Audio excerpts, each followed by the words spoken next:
والذين آمنوا وهاجروا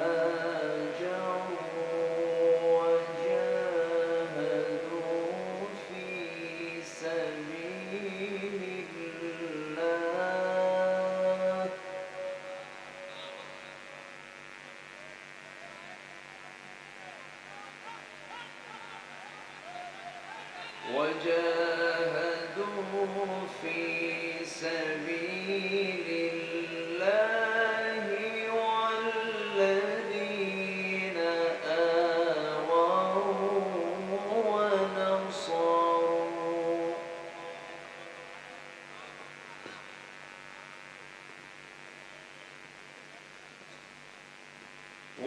والذين آووا ونصروا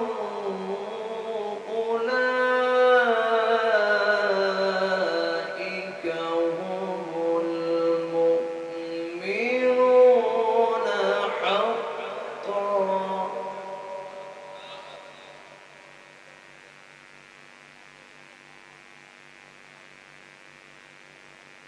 لهم مغفرة ورزق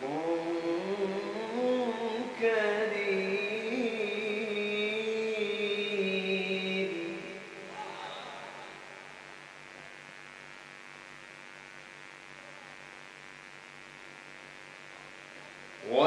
والذين آمنوا من بعد وهاجروا وجاهدوا معكم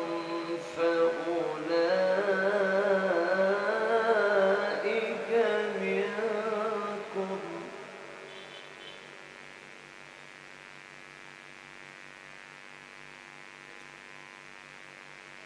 وأولو الأرحام بعضهم أولى ببعض في كتاب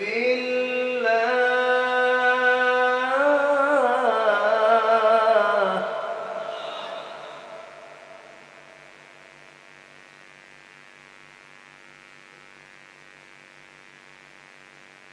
أولى ببعض في كتاب الله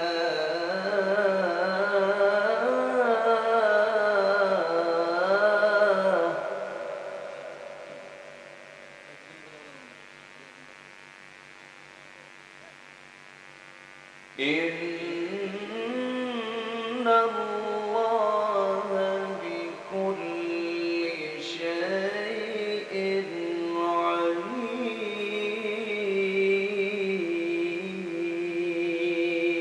عليم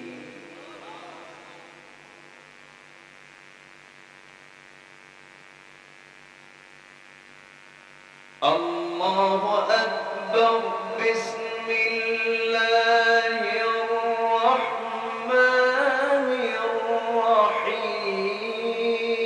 الرحيم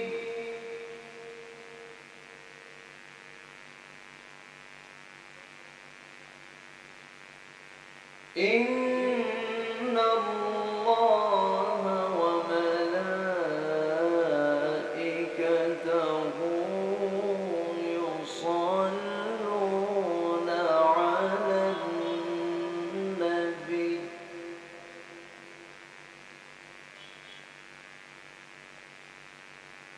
يا أيها الذين آمنوا صلوا عليه وسلموا تسليما اللهم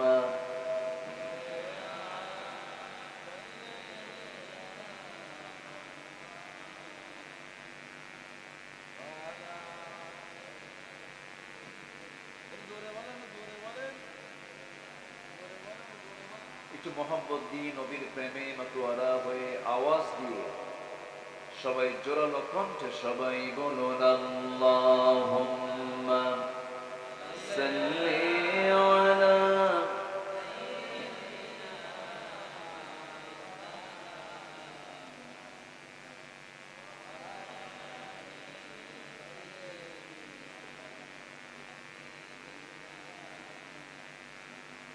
সবাই বলুন বালাগাল উলা বিকামালিহি কাশাফাত তুজা বিজামালিহি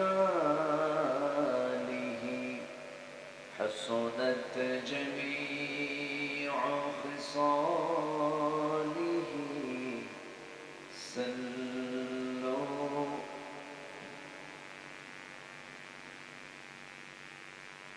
सूरत यूसुफ बिदारी हिकमत लुक़मान मा क़ारी क़ुरआन बारी ये है दिले सादिमान मा बलगल उला बिकमालिही كشف الدجى بجماله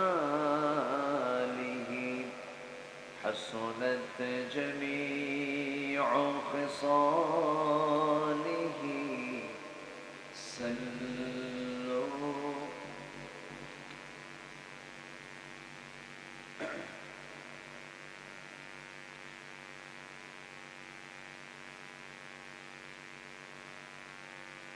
প্রাকৃতিক সৌন্দর্যের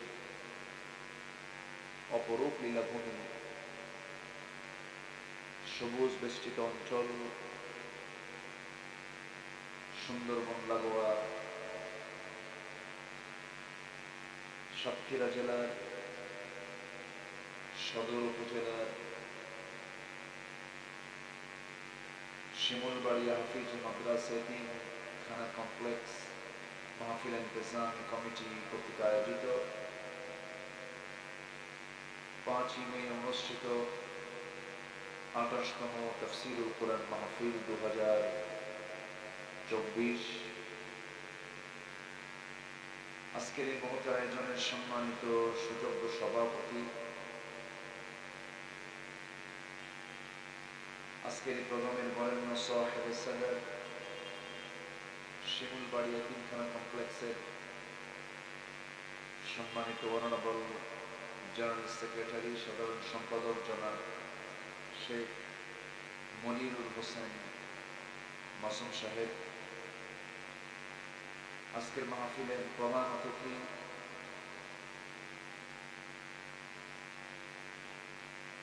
জেলা পরিষদ সাতক্ষীরার সম্মানিত চেয়ারম্যান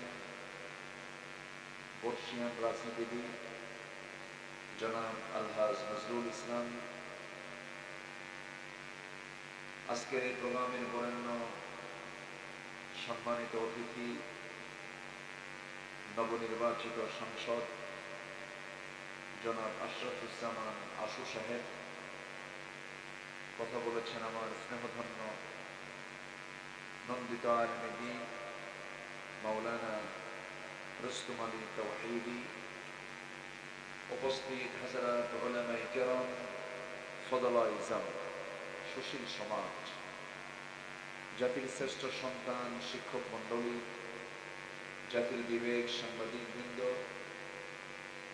প্রশাসনের দায়িত্বে নিয়োজিত কর্মকর্তাবৃন্দ, সামনে উপস্থিত দূরে কাছে বিভিন্ন স্থান থেকে ছুটে আসা কালিমার ঝান্ডাবাহী, তাওহীদের পতাকাবাহী, দ্বীন ইসলামের নরসারদুল বীর মুজাহিদ, প্রাণ প্রিয় সম্মানিত দ্বীন ভাইরা, আড়ালে বসে আছেন শ্রদ্ধেয়া সম্মানিতা মা বোনেরা, আলোচনার সূচনায় আনুষ্ঠানিকতার মধ্য দিয়ে আমার পক্ষ থেকে আবারও দিল খোলা সালাম, আসসালামু আলাইকুম ওয়া রাহমাতুল্লাহি ওয়া বারাকাতুহু। খুব ক্লান্ত মনে হচ্ছে আপনাদের, রাতও তো অনেক হয়ে গেছে। আসসালামু আলাইকুম ওয়া রাহমাতুল্লাহি ওয়া বারাকাতুহু। সবাই কেমন আছেন? আমাকেও প্রশ্ন করলেন, উল্টা প্রশ্ন করলেন। এ তো মোহাব্বতের লক্ষ্য। আল্লাহ তাআলা আমাকে আপনার মতোই আপনার কাতারেই রেখেছেন। বলছি আলহামদুলিল্লাহ। ভালো যার জীবনে প্রতিদিন, যার জন্য প্রতিটি সকাল যে নিরাপদে করলো, যে সারাটা দিন সুস্থ থাকতে পারলো, এবং যার কাছে একটা বেলা খাবারের জোগাড় থাকলো, আমার রাসূল বলেছেন সেজন্য গোটা পৃথিবীর সমস্ত নিয়ামত যেন সে তার হাতের মুঠোয় নিয়ে থাকে।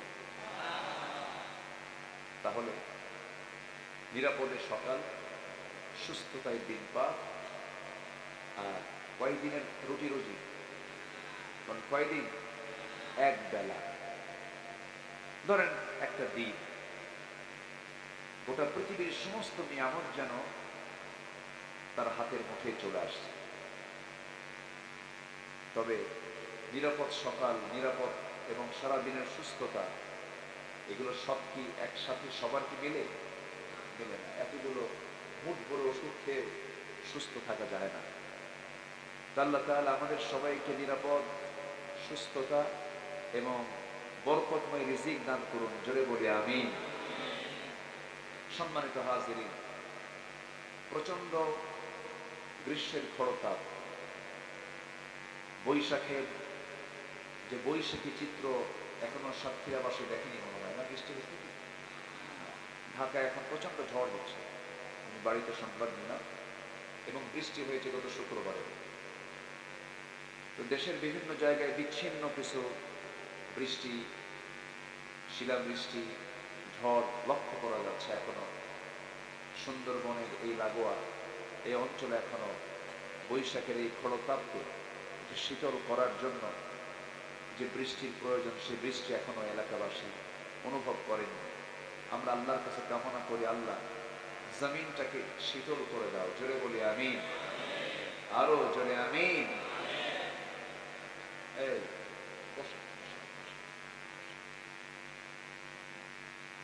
ক্যামেরা ক্যামেরা একটু ডিস্টার্ব হচ্ছে, সমস্যা হয়, সামনে দেখা যায় না, প্রবলেম হয়। কিন্তু আপনি দেখছেন হাজার হাজার, কিন্তু এই ক্যামেরা আগামীকালকে কি করবে জানেন? কোটি কোটি মানুষের কাছে এই আলোচনাটা পৌঁছায় দেবে। সবই তো ঠিক, আবার সিল্লাম তো একটু ডিস্টার্ব তো হবে। ও তো অটোমেটিক চলবে না। একটা টাইম ডিউরেশন পার হলে আবার এটাকে অন করতে হবে, আবার মেমোরি ঢুকাতে হবে, একটু মেশিন ওকে চালাতে হবে। তো একটু যদি হয় কম বেশি, তো আমরা একটু মেহরবানি করে ধৈর্যের পরিচয় দেবো। জোরে বলি ইনশাআল্লাহ। বাইরের চোখ বেশি মজবুত না দিলের চোখ বেশি মজবুত? কোরআন শুনবো কি চোখ দিয়া না দিল দিয়া? কান দিয়া শুনবো ঠিক আছে, কিন্তু সবচেয়ে বড় দিল কিসের দিল? সবচেয়ে বড় চোখ কিসের চোখ? অন্তরের চোখ, দিলের চোখ। দিলের চোখ দিয়ে আমরা শুনবো, দেখবো। জোরে বলি ইনশাআল্লাহ। জোরে বলি ইনশাআল্লাহ। আমার এত রাতে ওঠা এটা আমার অভ্যাস না, কিন্তু মাসুম ভাইয়ের মানে মহব্বতে আমি কিছু বলিনি। যখন দেয় রাত 3টা হলেও খুশি। মাহফিল করতেই পারি না। মাহফিল, দেশের প্রশাসন কোথাও কোনো মাহফিল বন্ধ করেনি। বন্ধ হয় স্থানীয় কিছু গ্রুপিং এর কারণে। আসতে বলবেন না, জোরে বলেন ঠিক কিনা? আমার নাম নাই, ওর নাম আছে, মাহফিল কেমন হয়ে দেখায় দেবে। বোঝেন নাই? জাস্ট একটা এক্সাম্পল দিই। কিন্তু না, আমি যদি কোরআন নিয়ে যদি এত কৃপণ হই, আল্লাহ যদি আমার প্রতি কৃপণতা দেখান, জান্নাত কি মিলবে? কোরআন নিয়ে আমরা কৃপণতা দেখাবো না উদারতা দেখাবো? হ্যাঁ, কোরআনের মাহফিল তো আমার নাম দেয়নি, আমাকে মেহমান বানায়নি, আমাকে তারা দাওয়াত দেয়নি, কোনো সমস্যা নেই। কোরআনের মাহফিল, ছাড় দিলাম, আল্লাহ তাকে ছাড় দিবে। কোরআন সবার জন্য। কোরআন কি সবার জন্য। আমরা কোরআন শুনবো। জোরে বলি ইনশাআল্লাহ। জোরে বলি ইনশাআল্লাহ। আমার অভ্যাস অনুযায়ী আমি তেলাওয়াত দিয়ে শুরু করেছি। শুরুতে সূরা আনফাল থেকে আমি শেষ দুটো আয়াত আমি তেলাওয়াত করেছি। গতকালকে আমার ফরিদপুর প্রোগ্রাম ছিল, সেখানে শুরুর 4টা আয়াত তেলাওয়াত করেছি। শুরু করছি আর আজকে শেষ আয়াত দুটা দিয়ে আজকে আমি শেষ করতে চাই। সব জায়গায় তো মিডিয়া যায়, রেকর্ড হয়, তো আমি সূরা আনফালের শেষ দুটো আয়াত আমি তেলাওয়াত করেছি। এই দুটো আয়াতকে সামনে রেখে কিছু কথা বলতে চাচ্ছি। আমাকে সময় দেওয়া যাবে তো ইনশাআল্লাহ? এই মাঠে আমি কিন্তু নতুন না, এই মাঠে পুরাতন। এর আগেও এসেছি, কথা বলেছি, এবং আমি মনে করি আপনারাও আমার পুরাতন মানুষ। আল্লাহ আপনার আমার এই সম্পর্ককে হাসর পর্যন্ত গড়ায় দেয়। জোরে বলি আমিন, আরো জোরে আমিন। সম্পর্ক গড়বো একমাত্র কার সন্তুষ্টির জন্য? কারোর সঙ্গে বন্ধুত্ব তৈরি করব দুনিয়ার জন্য না হাসরের জন্য? হাসরে কি আমরা এক হব না ইনশাআল্লাহ? দুনিয়াতে যার সঙ্গে যার বন্ধুত্ব হবে, আখিরাতে তার সঙ্গে তার হাসর হবে। অতএব বন্ধু নির্বাচন করার আগে চিন্তা করতে হবে, এই লোকটার সাথে আমার কোথায় দেখা হবে? বলেন কোথায় দেখা হবে? যে ডাকাতের সঙ্গে সম্পর্ক রাখে, বিপদ সেদিন বিপদ না নিরাপদ? সেদিন কি হবে? নিরাপদ হবে না বিপদ হবে? অতএব দুনিয়াতে সম্পর্ক গড়বো আমরা খারাপ লোকের সাথে না ভালো লোকের সাথে? ভালো লোকের সাথে। তাহলে হাসরে কাজে লাগবে। জানেন একটা ভালো বন্ধু হাসরের ময়দানে কি কাজে আসতে পারে? এমনকি ভালো বন্ধু যদি কেউ নির্বাচিত করতে পারে, ভালো বন্ধু তাকে জান্নাতে নিয়ে যেতে পারে। আল্লাহু আকবার বলেন।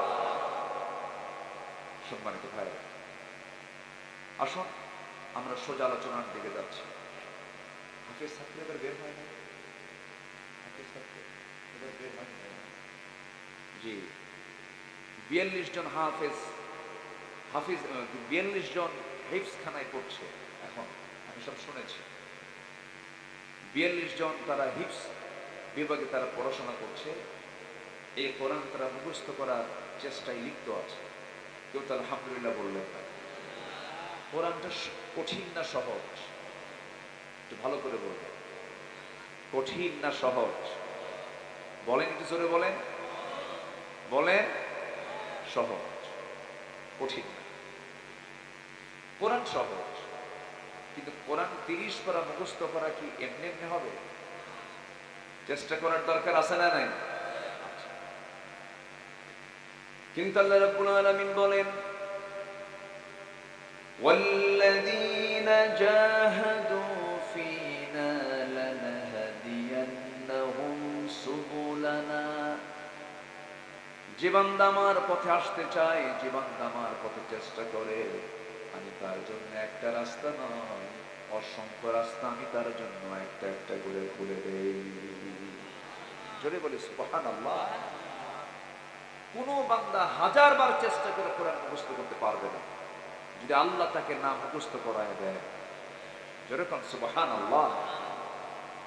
আপনি পারবেন না, কখনো পারবেন না। আমার নবীজি নিজে অস্থির হয়ে যাচ্ছেন কোরআনের আয়াত যখন নাযিল হয় মুখস্থ করার জন্য, বারবার আওড়াচ্ছেন। আল্লাহ বলছেন, লা তুহাররিক লিসানাকা লিতাআজালা বি। হে রাসূল, আপনি আপনার জিহ্বাকে বারবার নড়াবেন না, মুখস্থ করার জন্য আপনার চেষ্টা করার কোনো দরকার নাই। আমি আল্লাহ নিজে আপনার সিনার মধ্যে জমা করে দেব। তাহলে কোরআনকে চেষ্টা করি মুখস্থ করা যায়? কে মুখস্থ, কে জমা করে দেন? আসতে বলবেন না, কে জমা করে দেন? তাহলে হিফজখানায় যারা পড়াশোনা করে তারা আল্লাহর নির্বাচিত বান্দা। যেরকম সুবহানাল্লাহ। যারা হাফেজ হয় তারা আল্লাহর খাস বান্দা। আল্লাহু আকবার বলে। তাহলে আজকে মাহফিল হচ্ছে সেই সমস্ত বান্দাদের উদ্দেশ্যে মাহফিল যারা পৃথিবীর ভিতরে সবচেয়ে আল্লাহ তাআলার খাস বান্দা। বলি আলহামদুলিল্লাহ। হাফেজ কিন্তু ছোটখাটো কোনো বিষয় নয়। হাফেজের দাম সবচাইতে কম না সবচাইতে বেশি? আমার আল্লাহ নিজেও হাফেজ। আল্লাহ নিজেই বলছেন, ইন্না নাহনু নাযালনা যিকরা ওয়া ইন্না লাহু লাহাফিজুন। কোরআন আমি নাযিল করেছি, কোরআন হেফাজতের দায়িত্ব আমি কাউকে দেই নাই, আমি আল্লাহ নিজেই কোরআনের হাফেজ। জোরে করেন সুবহানাল্লাহ। আল্লাহ নিজে কি বলেন? আল্লাহ নিজে কি হাফেজ। তাহলে হাফেজ যারা, আল্লাহ হাফেজ, বান্দাও হাফেজ। এটা বিশাল ব্যাপার।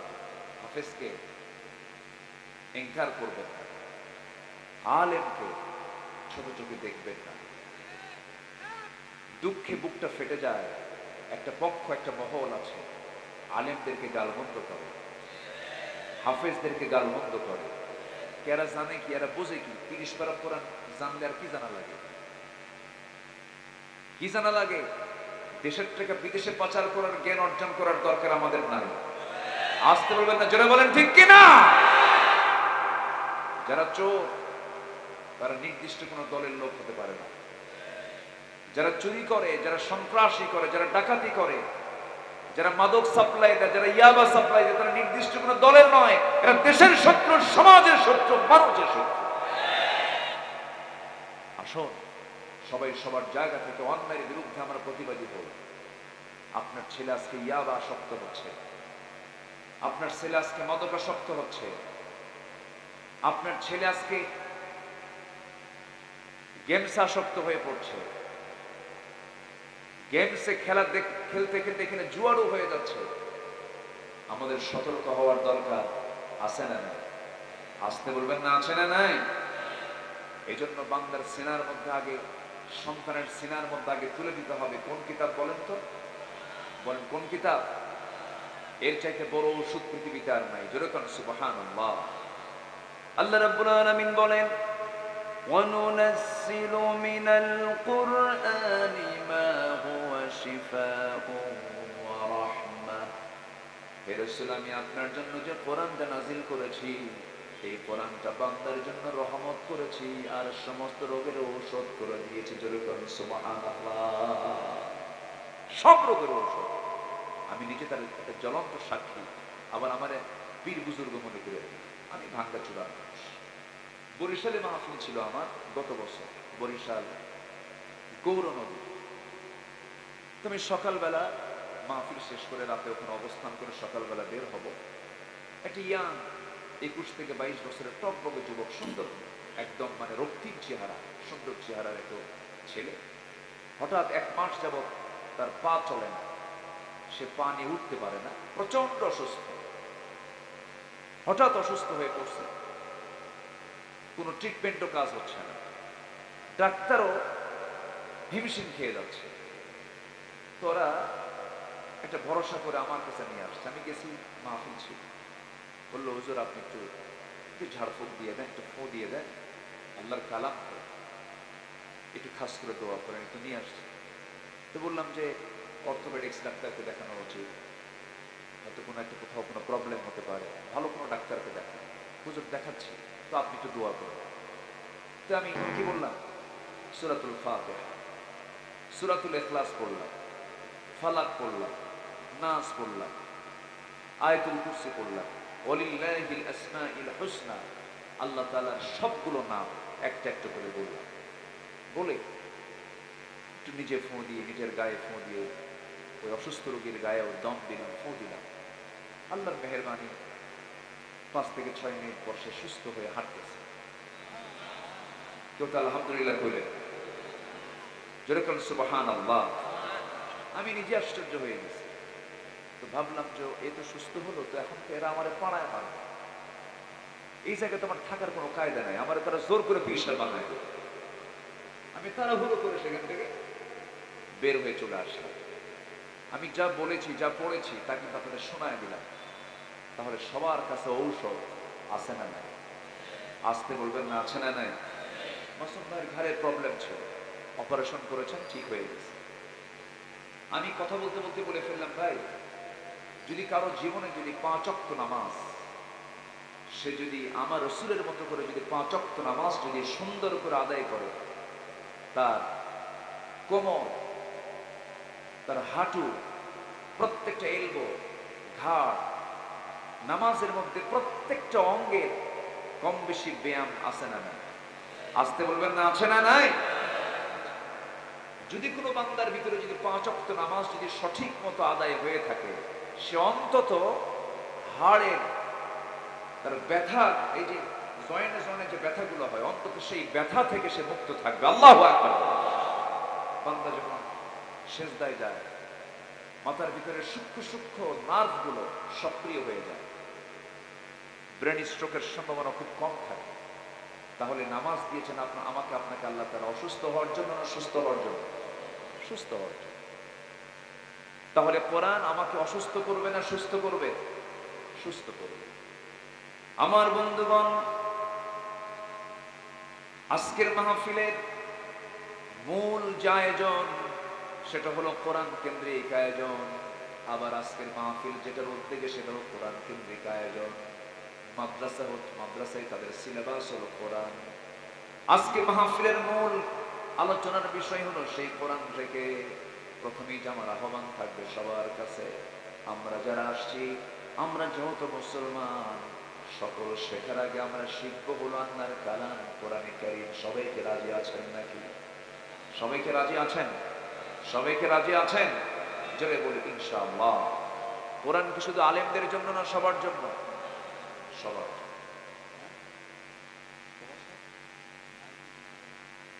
মাইকে কি শোনা যায় না? শোনা যায়? শোনা যাচ্ছে? কম? এখন কি শোনা যায়? ভলিউম কম। হ্যাঁ, কোথায় মাইক করা কোথায়? একটু চেষ্টা করেন। আমার কাছেও খুব, হ্যাঁ, আমার কাছেও পজিটিভ মনে হচ্ছে না। আলাদা নয়েজ আসছে, এটাকে বন্ধ করেন, একটু ক্লিয়ার করে। মাইকম্যানকে যদি পরামর্শ দেওয়া হয় তখন আরো বেশি খারাপ হয়। যদি উনি যদি না বুঝেন তাহলে এখানে আমরা বলে বোঝাতে দিতে পারবো। এটা তার অদক্ষতা, এটা তার অযোগ্যতা। চেষ্টা করেন এটাকে ঠিক করার জন্য। আমাকে একটু সময় দেন, কেউ উঠবেন না। আপনি যদি উঠে যান আমি আলোচনা হারিয়ে ফেলব। মাহফিল আসছি আমরা আলোচনা শোনার জন্য শুধু না, ইবাদত করার জন্য। মাহফিল আসা মানে কি এখানে শুধু মাহফিলের আলোচনা শোনা না, ইবাদত করা। মাহফিল কিন্তু একটা ইবাদতের অংশ। বসলাম, ভাল লাগলো না, উঠে গেলাম, এটা কিন্তু ইবাদতের অংশ নয়। মাহফিলে বসেছি, শেষ মোনাজাত করে বিদায় নেব। জোরে বলি ইনশাআল্লাহ। জোরে বলি ইনশাআল্লাহ। আসুন আমরা আলোচনার দিকে চলে যাচ্ছি। সম্মানিত ভাইয়েরা, আমরা যে সময় এখানে একত্রিত হয়েছি, গোটা পৃথিবীর 2 শতাধিক রাষ্ট্র আজকে। গোটা পৃথিবীর কোন রাষ্ট্রেই, যে রাষ্ট্রের দিকে তাকান, কেউ কি আরামে আছে বলেন তো? পৃথিবীর কোথাও কি কোনো শান্তির পরিবেশ আছে? কে বলেছে সুখের দেশ আমেরিকা? না, সেখানেও মানুষ খুন হয়, সেখানে বুড়ো মানুষের কোনো দাম নাই। পৃথিবীর কোথাও শান্তির পরিবেশ আমরা দেখতে পাচ্ছি না। কোথাও শান্তি নেই, কোথাও না কোথাও যুদ্ধ লেগে আছে। মানবতা আজকে দানবতায় রূপ নিয়েছে। মুসলমানদের প্রথম কেবলা, আল্লাহর নাম দেওয়া মসজিদের নাম বাইতুল আকসা, আজকে ইহুদিরা অবরুদ্ধ করে রেখেছে। ফিলিস্তিন জ্বলন্ত একটা অগ্নিকুণ্ড হয়ে আছে। কাশ্মীর মৃত্যুপুরী হয়ে আছে। মুসলমান কাজকে আঘাত হানছে। এই যে জুলুম নির্যাতন গুলো চলছে, এটার মূল কারণ হচ্ছে একটাই, সেটা হলো জমিন থেকে ইসলামকে নির্মূল করার জন্য একটা পক্ষ মরিয়া হয়ে উঠেছে। আবার মুসলিম নামধারী মুসলমানরাও কিছু ইসলামের বিরুদ্ধে, তারা বিরুদ্ধচারণ করছে। আসতে বলবেন না, জোরে বলেন ঠিক কিনা? আছে না নাই? ঠিক সেই মুহূর্তে মুসলমানদের সবচেয়ে বড় সম্পদ হলো, মুসলমানদের সবচেয়ে বড় অর্জন হলো যেটা ঈমান। সেই ঈমানটাও আজকে মুসলমানদের প্রশ্নবিদ্ধ হয়ে গেছে। প্রশ্নবিদ্ধ ঈমান। মুসলমান আজকে শিরকের দ্বারা আক্রান্ত হয়েছে, বেদাতের দ্বারা আক্রান্ত হয়েছে। আল্লাহ তাআলা সেই ঈমানদার বান্দাদেরকে সুন্দর করে ডাক দিয়ে বলছেন, বান্দা 4টা কাজ করে আসো, আমি তোমাকে নিজের পক্ষ থেকে আমি তোমাকে ইমানদারের সার্টিফিকেট দিয়ে দেব। যেরকম সুবহানাল্লাহ।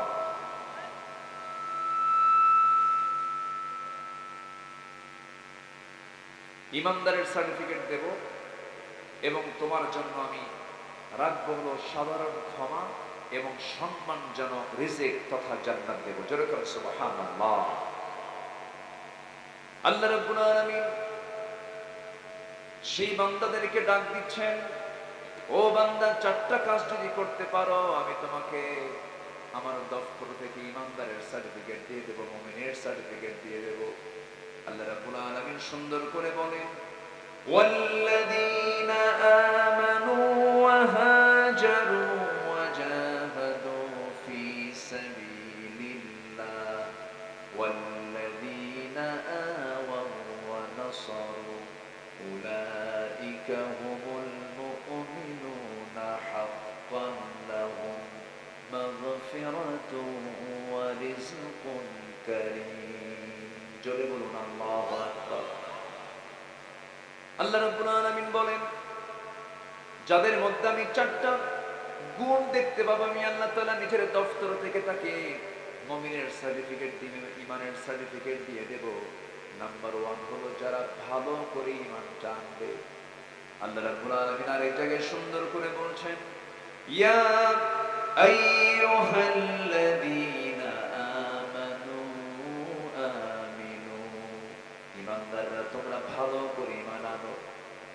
আরেক জায়গায় আল্লাহ রাব্বুল আলামিন বলছেন, ইয়া আইয়ুহাল্লাযীনা আমানু তাকুল্লাহা হাক্কা তুকাতিহি ওয়া লা তামুতুন্না ইল্লা ওয়া আনতুম মুসলিমুন। জয় বলুন আল্লাহু আকবার। ঈমানদারেরা তোমরা আল্লাহকে যথাযথ ভয় করো এবং তোমরা মৃত্যুবরণ করো না মুসলমান না হয়ে। আমার বন্ধুগণ, ইমানদারকে ডাক দিয়ে বলছেন মুসলমান না হয়ে মরো না। আমার বন্ধুগণ, একজন হিন্দুর ছেলে হিন্দু হতে পারে, বৌদ্ধের ছেলে বৌদ্ধ হতে পারে, খ্রিস্টানের ছেলে খ্রিস্টান হতে পারে, ব্রাহ্মণের ছেলে ব্রাহ্মণ হতে পারে, কিন্তু মুসলমানের সন্তান মুসলমান হতে পারে না যদি তার মধ্যে ঈমান না থাকে। তার বড় প্রমাণ হলো আল্লাহর পয়গম্বর নূহ আলাইহিস সালাতু ওয়াস সালাম একজন পয়গম্বর হওয়ার পরেও তার সন্তান ছিল কেনান। মুসলমান না কাফের? আজ তো বলেন মুসলমান না কাফের? কাফের ছিল। আল্লাহর পয়গম্বর ইব্রাহিম আলাইহিস সালাতু ওয়াস সালাম এত বড় দামি নবী ছিলেন, খলিল ছিল তার উপাধি। এত বড় পয়গম্বর হওয়ার পরেও তার বাবা ছিল একজন কাফের। কাফের ঘরে নবীর জন্ম হলো, নবীর ঘরে কাফের সন্তানের জন্ম হলো।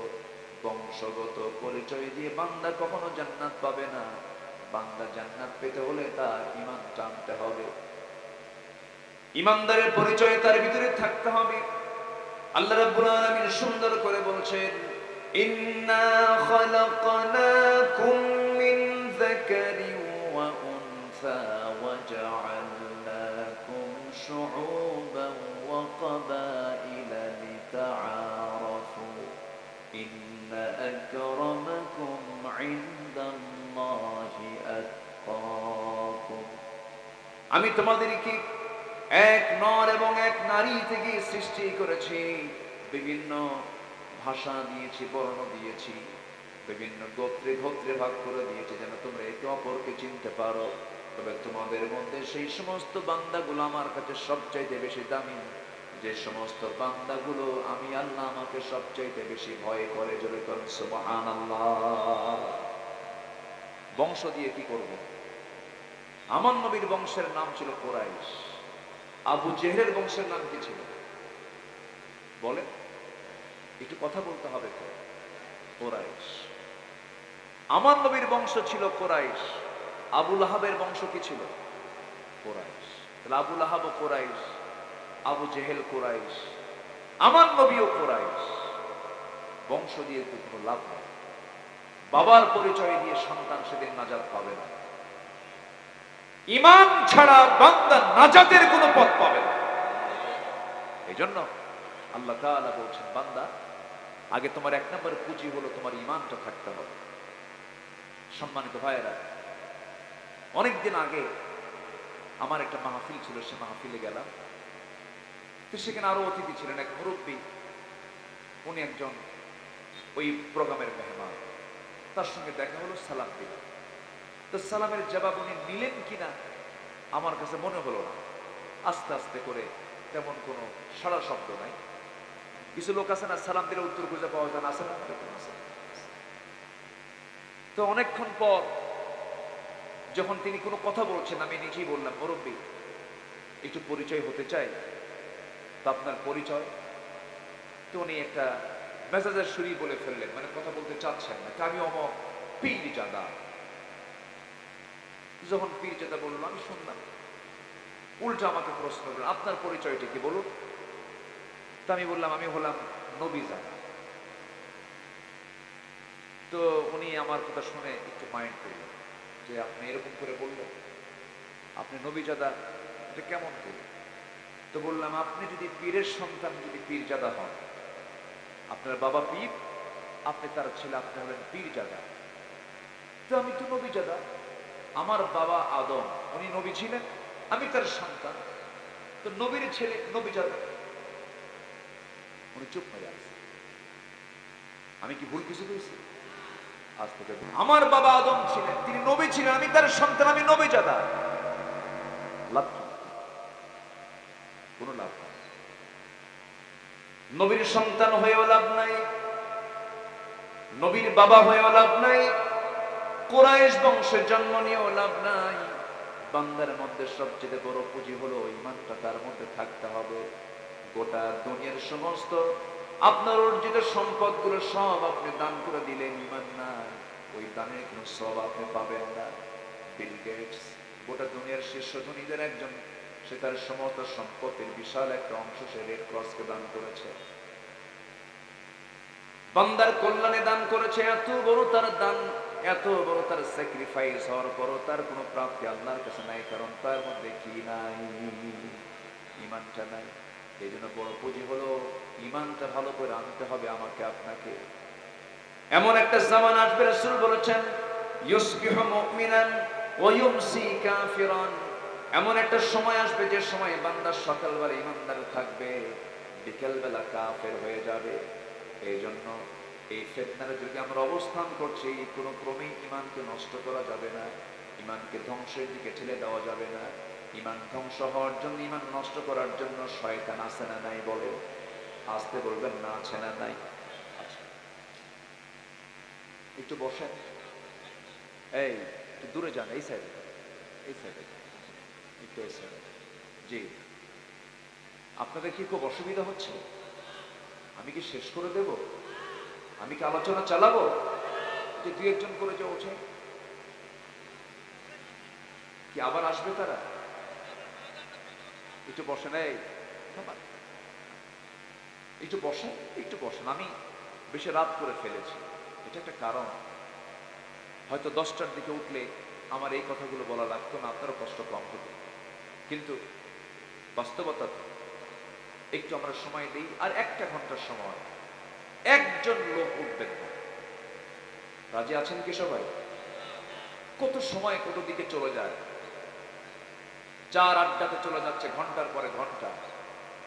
মাহফিলে বসে যদি কেউ তৃপ্তি না পায়, কোরআনের আলোচনায় যদি কারো দিল যদি না বসে, নামাজ শুরু হয়ে গেছে, মুসল্লি হয়ে ইমামের পিছনে নামাজ পড়তে পড়তে যদি বিরক্তি আসে, নামাজে যদি কারো বিরক্তি আসে, মাহফিলে যদি কারো বিরক্তি আসে, ভাবতে হবে বড় শয়তান পিছনে আসর করে। আসতে বলবেন না, জোরে বলেন ঠিক কিনা? এটা খেয়াল রাখতে হবে। একটু বসে। ওয়াজ শোনা আগে দরকার না ধৈর্য আগে দরকার? আগে ধৈর্য দরকার। ক্লাস থেকে উঠেই গেলাম, এটা কেমন হলো? একটু বসে। আমি জানি আপনার গরম লাগতেছে, প্রচন্ড গরম, কষ্ট হচ্ছে, গায়ের সঙ্গে গা লেগে আছে। একটু বসেছি, যখন আমরা ক্লাসটা শেষ করেই যাই, জোরে বলি ইনশাআল্লাহ। তাহলে 4টা পুঁজি, 4টা কাজ যদি কোনো বান্দার মধ্যে থাকে, আল্লাহ তাআলা বলছেন যে আমি তাকে আমার দফতর থেকে মুমিনের সার্টিফিকেট দেবো। জোরে বলেন সুবহানাল্লাহ। এটা কার কথা? আল্লাহর কথা। আমার বন্ধুগণ, যারা ঈমান আনবে, এক নাম্বার ঈমান তো আমরা সবাই এনেছি। কেউ তো বলি না আমরা আল্লাহকে মানি না, রাসূলকে মানি না, সবাই তো বলি আমরা। কারণ আমরা সবাই মুখ থেকে এই শব্দ উচ্চারণ করি, কালিমা উচ্চারণ করি। সবাই বলেন আশহাদু আল্লা ইলাহা ইল্লাল্লাহু ওয়াহদাহু লা শারীকা লাহু ওয়া আশহাদু আন্না মুহাম্মাদান আবদুহু ওয়া রাসূলুহু। এই কালিমার আমি স্বীকৃতি দিলাম, কিন্তু আল্লাহ বলছেন বান্দারে এই কালিমার স্বীকৃতি তুমি দিতে গেলে কিন্তু তুমি কি জানো, এই কালিমার স্বীকৃতি দেওয়া মানে আমি তোমাকে অবশ্যই পরীক্ষার মধ্যে ফেলে দেব। পরীক্ষা করবেন কে? আল্লাহ তাআলা। আল্লাহ বলছেন আহাসিবান নাস আইয়ুতরাকু আইয়াকুলু আমান্না ওয়া হুম লা ইফতানুন। জোরে বলুন আল্লাহু আকবার। মানুষের কি ধারণা, ঈমান এনেছি, এতটুকু শব্দ বললাম আর আমি তাকে ছেড়ে দেব? না না, অবশ্যই তাকে পরীক্ষার মধ্যে ফেলবো, আমি অবশ্যই তাকে পরীক্ষা করব। আদম থেকে নিয়ে শুরু করে রাসূল পর্যন্ত যত পয়গম্বর এসেছেন, প্রত্যেকটা পয়গম্বরকে পরীক্ষা করেছেন তিনি আমার কে? আল্লাহ পরীক্ষা করেছেন। নূহ আলাইহিস সালামকে পরীক্ষা করা হয়েছে।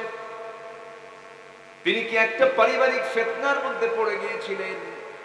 বউটাও ঈমান হারা, সন্তানটাও ঈমান হারা, কালিমার দাওয়াত দেন, বাড়িটাই তার ঠিক নাই, বউটা ঈমান আনে নাই, এমনকি সন্তানটা ঈমান আনে নাই। আল্লাহ তাআলা বলছেন নূহ, চিন্তা করো কেন? ইন্নাহু লাইসা মিন আহলিক, নিঃসন্দেহে তোমার সন্তান কেনান হতে পারে, কিন্তু সে তোমার পরিবারের কেউ না। দেখেন, ঈমান আছে, সম্পর্ক আছে, ঈমান নাই, সম্পর্ক নাই। এই কথাটা কার? আসতে বলবেন না কার? অথচ আমার দেশে একই পরিবারে একই বাবার 4 ছেলে, 4 সন্তান, 4 জন 4 দল করে, 4 জন 4 দল করে। যে দল ক্ষমতায় থাকে সেই দলের, যে দল ক্ষমতায় থাকে সেই ভাইয়ের কাছে বাকি 3 ভাই এসে বলে, ভাই 5 বছর তুই আমাদের দেখবি, আমরা যখন ক্ষমতায় আসবো আমরা আবার করে দেব। খুব সুন্দর না এটা?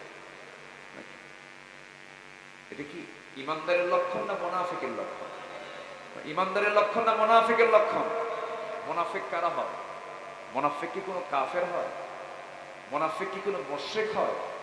মুনাফিক এক শ্রেণীর মুসলিম নামধারী কিছু ব্যক্তি, যাদের চরিত্রের মধ্যে দ্বিমুখী নীতি পাওয়া যায়, তারাই হচ্ছে মুনাফিক। আছে না নাই? নামাজও পড়ে, সুদও খায়। এটা তো মনে হয় এলাকায় নাই। আসতে বলে আছে না নাই? আচ্ছা, এরকম আল্লাহর ওলি বহু আছে না? কে যেন কই, নামাজও পড়ে, সুদও খায়, আবার টুপিও মাথায় দেয়। হ্যাঁ হ্যাঁ, মসজিদ কমিটির সভাপতি যিনি, বিশিষ্ট সুদখোর, সেক্রেটারি মদখোর, ক্যাশিয়ার জেনাকার। একদম বেস্ট কমিটি না? একদম বেস্ট কমিটি। এত সুন্দর কমিটি কি হয়?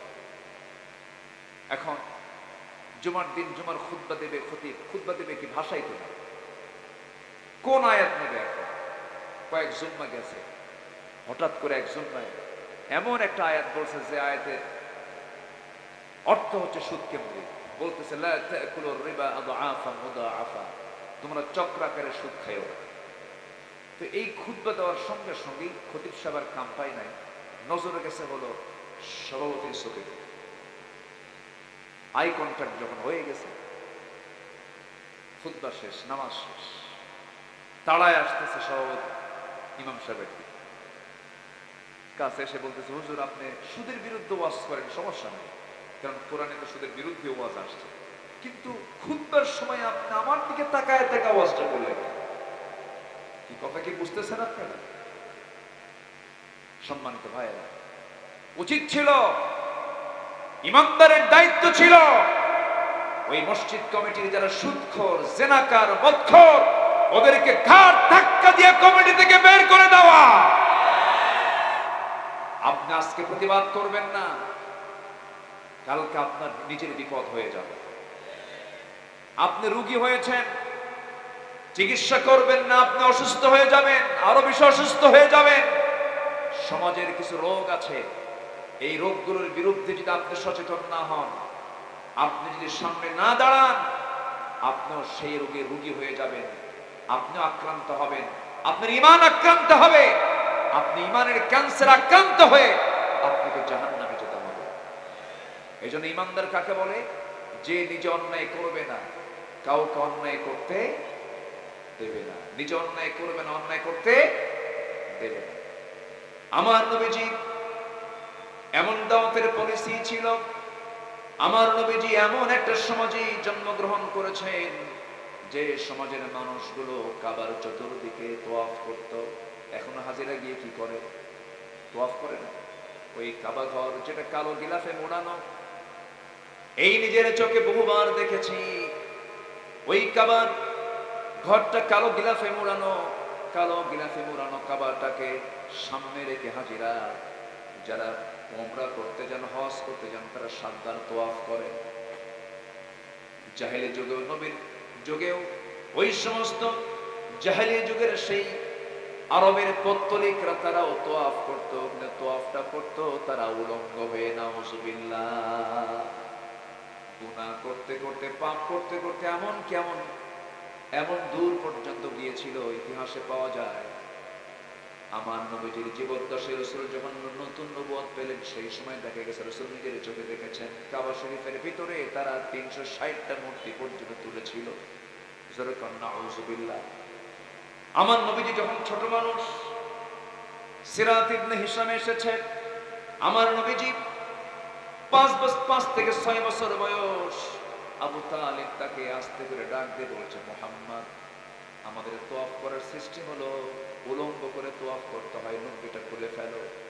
আমার নবীজি লুঙ্গির গিটায় হাত দিয়েছেন, কিন্তু লজ্জাবোধ তার মধ্যে এমন ভাবে গভীরভাবে জেগে বসেছে, লজ্জায় তিনি কেমনে লুঙ্গি খুলবেন, সেই সময় তিনি সেন্সলেস হয়ে গেছেন। আর তার লুঙ্গি খুলতে হয় নাই, সতর খুলতে হয় নাই। এমন একটা জাহেলি সমাজ, রাসূল সেই সমাজে জন্মগ্রহণ করেন। মেয়ে সন্তানদের কোনো মূল্য ছিল না, নারীর সমাজের কোনো দাম ছিল না। নারীর সন্তান, মেয়ে সন্তান জন্ম নিয়েছে এমন রেকর্ড আছে। সেই সময়, সেই যুগের মেয়েরা যখন সন্তান সম্ভবা হয়ে যেত, ডেলিভারির যখন সময় হয়ে যেত, পেটে সন্তান এসেছে, 9 মাস পূর্ণ হয়ে গেছে, 10 মাস পূর্ণ হয়ে গেছে, ডেলিভারির সময় তারা করতো কি? গর্তের কিনারায় গিয়ে বসে থাকতো, অপেক্ষার প্রহর গুনত সন্তানটা কখন ভূমিষ্ঠ হবে। সন্তান যখন ভূমিষ্ঠ হতো, তখন দেখে নিত এটা ছেলে না মেয়ে। মেয়ের সন্তান হলে সঙ্গে সঙ্গে গর্তের মধ্যে পাথর চাপা দিয়ে, মাটি চাপা দিয়ে দুনিয়া থেকে বিদায় করে দিত। সুদ ছিল তাদের প্রধান মাধ্যম, জেনা ছিল তাদের সবচেয়ে বড় অপকর্মের জায়গা। সুদ, মদ, জেনা, খুন কাবদলা, খুন ছিল যাদের নিত্য নৈমিত্তিক ব্যাপার। একটা ভাঙ্গা হাড়ি, ভাঙ্গা পাতিলকে, মাটির পাতিলকে কেন্দ্র করে যুগের পরে যুগ তারা যুগ দুর্ভাবে বজায় রাখত। সেই শততা বিভক্ত জাতিকে 100টার কাঠিতে রাসূল আবদ্ধ করেছেন, অন্য কিছু দিয়ে নয়, একমাত্র কি দিয়া বলেন? আজকে বলেন না কি দিয়া? আজকেও কি এটা সম্ভব নয়? আজকেও সম্ভব। আজকের এই দুনিয়াতেও সম্ভব। একটু কান লাগাবেন। আমার মার অনেকে মাহফিল আসছেন, মাদের কি বলি, মা, আজ থেকে 1500 বছর আগে আপনার কোনো দাম ছিল না, আপনার কোনো সম্মান ছিল না। রাসূল সেই যুগে এসে নারীদেরকে এমন সম্মানে তাদেরকেও সমাসীন করলেন। রাসূল বললেন, যার ঘরে একটা মেয়ে তার জন্য একটা পৃথক জান্নাত, যার ঘরে 2টা মেয়ে তার জন্য 2টা পৃথক জান্নাত, যার ঘরে 3টা মেয়ে তার জন্য 3টা পৃথক জান্নাত। জোরে বলুন সুবহানাল্লাহ। রাসূল নারীকে দান